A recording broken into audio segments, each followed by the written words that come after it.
సభనే కాదు తెలంగాణ సమాజాన్ని అంతా తప్పుదోవ పట్టించాలనే ప్రయత్నం వాళ్ళ మాటల్లో కనిపిస్తుంది. వారు ఏదైతే లేఖల గురించి మాట్లాడుతున్నారో తెలంగాణ రాష్ట్రం ఏర్పడ్డ తర్వాత నీటి కేటాయింపులు ఉన్నాయి లేవు అని ఏదైతే చెప్పినరో 13 మార్చి 2015 శ్రీమతి ఉమాభారతి గారు తెలంగాణ రాష్ట్ర ప్రభుత్వానికి రాసిన లేఖ నేను చదివినిపిస్తాను అధ్యక్ష. స్పష్టంగా ప్రాణహిత చేవెళ్లలో నీళ్లు అందుబాటులో ఉన్నాయి, మీకు హైడ్రాలజీ క్లియరెన్స్ ఇచ్చినము, దీని ప్రకారం మీరు ముందుకు వెళ్ళండి అని ఆనాటి జలశక్తి మినిస్టర్ ఉమాభారతి గారు రాసినారు. ఆ లెటర్ని ఆనాటి సాగునీటి పారుదల శాఖ మంత్రి హరీష్ రావు గారు స్వయంగా ఎండార్స్ చేసిన లెటర్ నేను తమరికి చెప్పి వినిపిస్తాను అధ్యక్ష.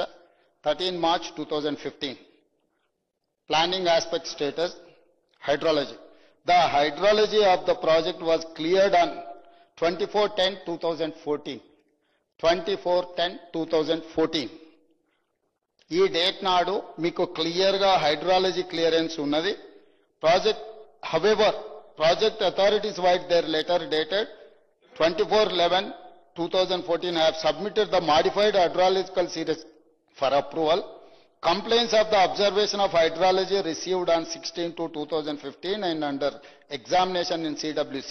వారు ఏదైతే లెటర్ రెఫర్ చేసిరో 24/10/2014 ఆ లెటర్లో ఏమున్నది అధ్యక్ష అంటే 24/10/2014 letter.